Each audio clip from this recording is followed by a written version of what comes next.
Hai guys, terima kasih ya udah balik lagi ke channel aku. Kali ini aku akan menceritakan lagi kisahku sendiri yang baru aja tadi malam aku alami. Tapi sebelum aku melanjutkan ceritaku, jika kamu suka dengan cerita-cerita hororku, kamu boleh subscribe, like, komen, dan sharing di semua media sosial kamu. Cerita ini aku dapatkan dari testimoni seorang teman yang dia mendengar sendiri dari si narasumber, seseorang yang juga teman naik gunungnya, yang sebut aja namanya Dini. Jadi suatu hari si Dini ini pernah mengalami sebuah peristiwa traumatis yang membuat dia itu selama 2 bulan tuh hidup dalam ketakutan dan rasa trauma.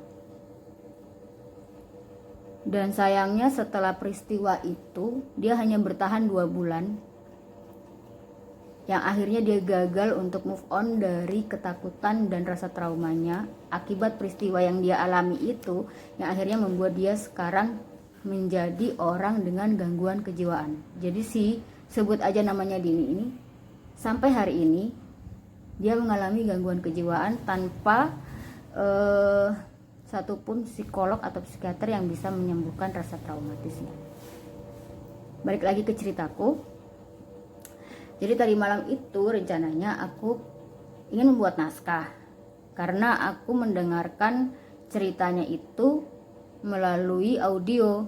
Jadi berdasarkan rekaman suara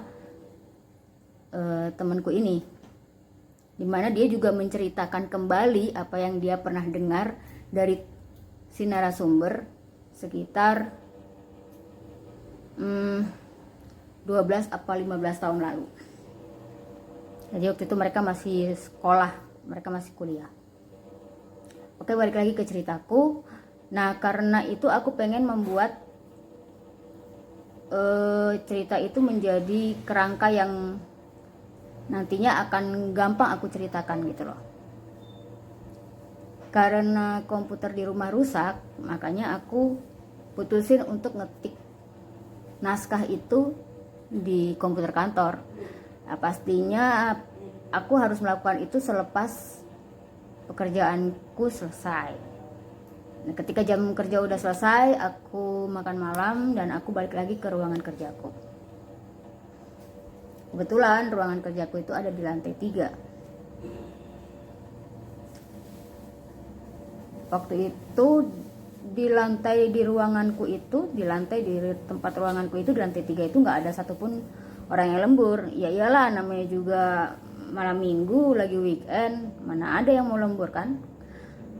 Aku juga karena ada kepentingan aja, aku akhirnya mau tetap ada stay di kantor walaupun lagi weekend, walaupun lagi malam minggu. Akhirnya aku ngetik dong, sampai akhirnya aku kayak ngerasa jenuh gitu loh. Aku berhenti ngetik dan aku gini, mijit dahiku. Lagi mijit dahi gitu, aku kayak ngerasa ada yang merhatiin aku.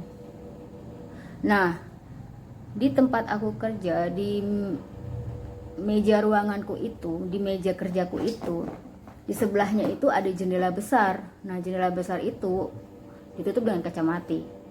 Jadi kita bisa lihat orang keluar ruangan. Biasanya itu ditutup dengan gorden. Nah, mungkin karena weekend dan mungkin karena gorden itu kotor dan weekend, makanya diturunin untuk dicuci, di laundry.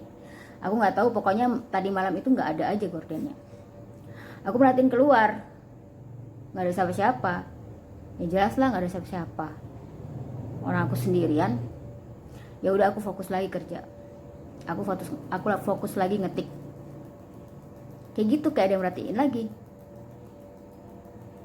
Aku lihat keluar lagi, nggak ada siapa-siapa lagi. Ya udah, aku kerja lagi. Sampai akhirnya itu konsentrasiku kerja terganggu lagi karena aku ngedengar suara lift naik, ting gitu kan. Itu lift kebuka, Dan aku ngedengar suara langkah keluar dari pintu lift itu menuju ke ruangan kerjaku. Tak, tak, tak, tak. Karena di atas itu suasananya hening banget, cuman ada suara mesin CPU ku dan suara AC, ya jelas banget suaranya dan bergema kan. Aku pikir security, wah security naik nih, aku bisa minta tolong buat beliin makanan daripada aku turun kan. Ternyata aku tunggu-tunggu nggak lewat-lewat. Padahal jarak, misalkan orang jalan, jarak dari jendela tempat aku duduk, maksudnya tempat di sebelah meja kerja aku itu paling cuma sekitar 2 atau 3 menit. Dan karena itu nggak ada gorden, ya harusnya kelihatan dong. Ternyata nggak ada siapa-siapa. Ya udah, aku positive thinking aja lagi. Mungkin bapaknya turun lagi lewat tangga atau gimana. Aku kerja lagi dong. Aku kerja lagi. Tiba-tiba aku seperti ngedengar suara kursi digeser. Sret. Aku perhatiin. Aku tengok sana sini. Ada apa-apa? Ya udah, akhirnya karena aku sedikit parno, aku jalan ke ruanganku, aku nyalain semua lampu di ruangan itu, di ruanganku itu, biar terang maksudnya. Aku balik lagi ke meja kerjaku. Habis itu aku kayak ngerasa iniku di aku ngerasa kayak tengkukku itu ada angin gitu loh, kayak ada yang lewat di belakang aku. Padahal belakang aku tuh tembok. Mungkin perasaanku aja gitu. Itu udah, punggungku udah mulai punggungku tuh udah mulai menebal, udah mulai merinding kan. Cuman aku tekad-tekadin, alah bodo amat lah gitu lah, yang penting jangan nongol aja gitu, yang penting kamu jangan muncul aja dalam hati. Cuman aneh aja karena selama ini aku sering banget di situ malam-malam dan nggak pernah seperti ini rasanya gitu loh. Dan nggak tahu kenapa malam itu temperatur udara di ruangan aku tuh kerasanya lebih dingin dari biasa-biasanya. Padahal kalau hari biasa juga pakai AC nggak sedingin itu gitu loh. Padahal di luar juga nggak lagi hujan.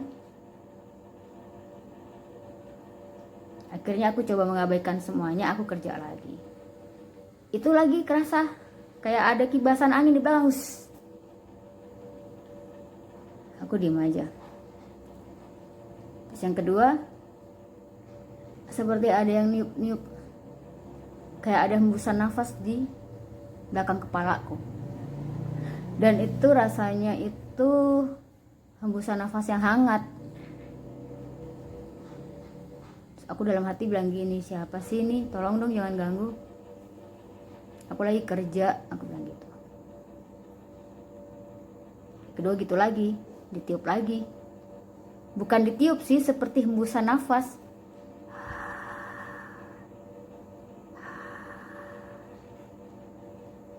Aku udah mulai merinding dan mulai menebal semua kulit di punggung, di tangan, di tengkuk, udah rasanya tuh bulu kudukku udah merinding. Akhirnya aku bilang gini, tolong dong jangan ganggu aku lagi kerja nih, kamu bantuin aku kerja ya, aku bilang gitu. Tiba-tiba seperti ada suara nafas lagi di belakangku.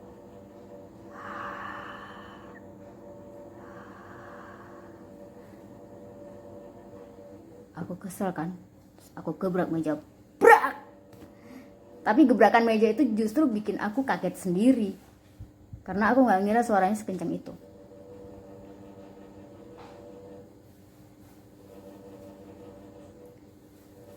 Habis itu aku lanjutin aku berusaha untuk fokus dengan mengetikku, dengan mengabaikan semuanya.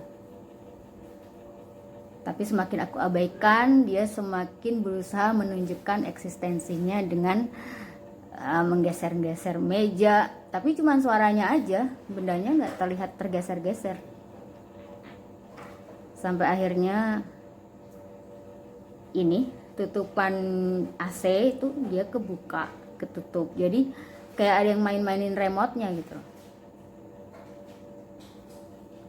Aku bilang, ih kamu siapa sih, jangan ganggu aku dong, aku lagi kerja. Tiba-tiba di belakangku itu ada suara, namaku Lestari. Hei, namaku Lestari.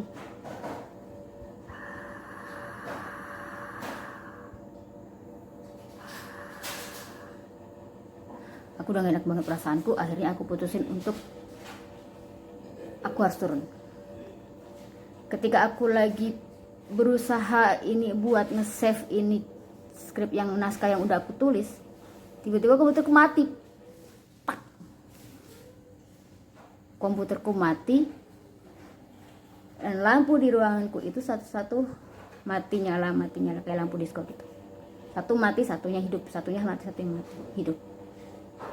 Udah, aku beresin semua barang-barangku. Waktu aku mau keluar mau berdiri dari tempat dudukku, aku ngeliat AC itu kebuka, ketutup, kebuka, ketutup.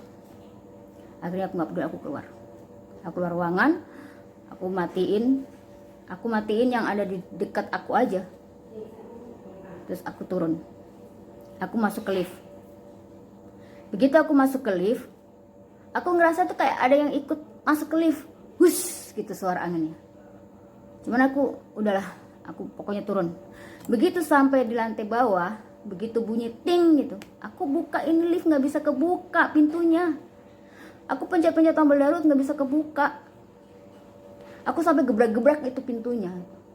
Pak, aku di dalam. Aku pengen orang di luar, security di luar tahu kalau aku kejebak dalam lift. Aku gebrak-gebrak, aku teriak-teriak gitu. Terus aku tuh kayak ngerasa itu suhu di dalam lift itu dingin banget. Dingin banget. Terus tiba-tiba hembusan nafas itu yang aku rasain tadi di atas, itu kerasa lagi. Dengan suaranya yang begitu juga.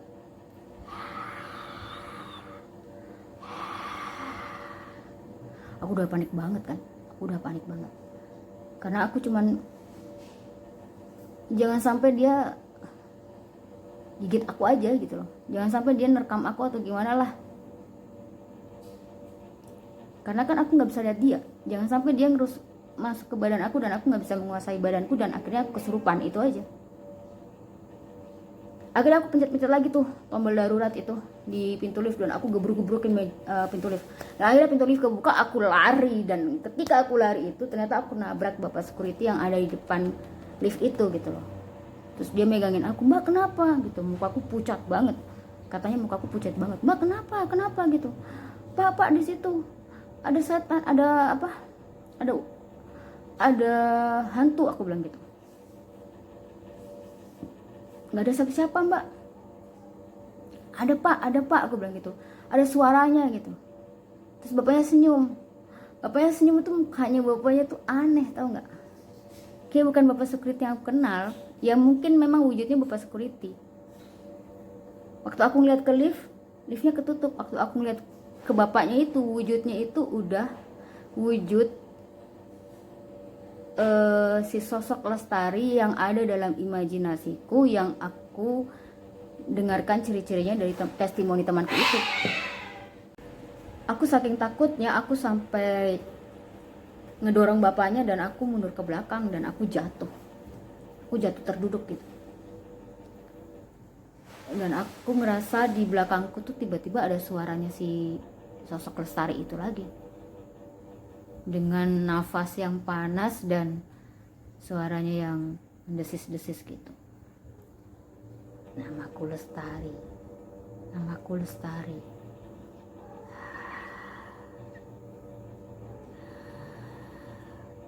Aku lihat ke belakang, sosok itu lagi, aku teriak, aku lari dan aku sekali lagi aku nabrak si bapak security itu. langsung dipegang. Aku ngeliatin mukanya, bapak security atau bukan, ternyata bapak security. Mbak kenapa mbak, katanya gitu. Pak ada setan ular, aku bilang gitu. Setan ular apa sih mbak, dia bilang gitu. Itu pak tadi di situ, terus tadi habis di situ tau di bapak, aku bilang gitu.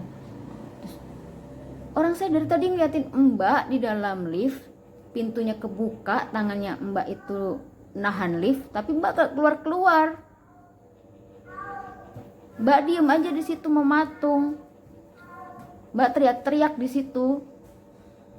Makanya saya datang, saya manggil teman saya gitu loh. Saya pikir ada siapa.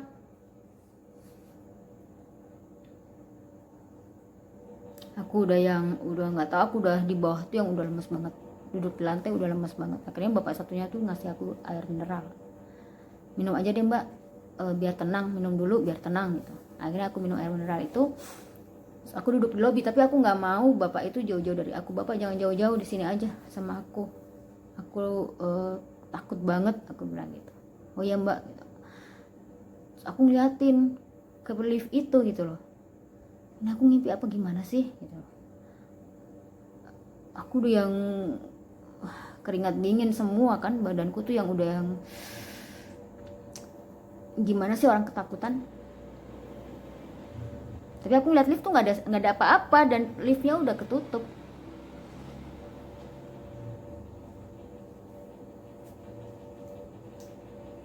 Setelah aku tenang, terus aku bilang sama bapaknya, Pak minta tolong dong, saya diorderkan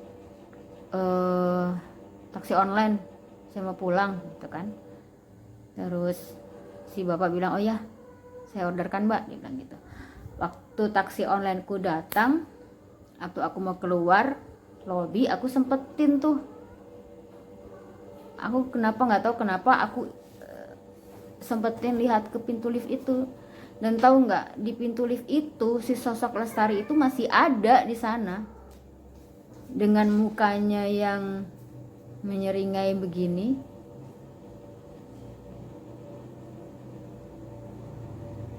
Mukanya pucat, mengerikan, sesuai imajinasi aku tentang si sosok Lestari itu. Dia ada di lift itu. Aku langsung buang muka. Ya aku berharap besok Senin dan selanjutnya dia udah nggak di situ lagi. Apa aku pikir dia nggak mau kisahnya ditulis apa gimana, aku nggak tahu. Apa aku pikir dia nggak mau kisahnya diceritakan kembali atau gimana, aku nggak tahu. Walau alam, pokoknya aku berharap setelah malam ini dia nggak lagi menampakkan wujudnya di depan aku. Oke guys, untuk kisah dari si narasumber yang sebut saja namanya Dini, itu nanti aku pertimbangkan karena peristiwa yang terjadi malam ini, sehingga aku harus mempertimbangkan apakah aku akan menceritakan kisah itu atau enggak. Terima kasih udah menyimak cerita aku. Kalau kamu suka dengan ceritaku, kamu boleh subscribe, like, share, dan komen di konten aku. Terima kasih. Sampai jumpa di kisah-kisah berikutnya. Bye.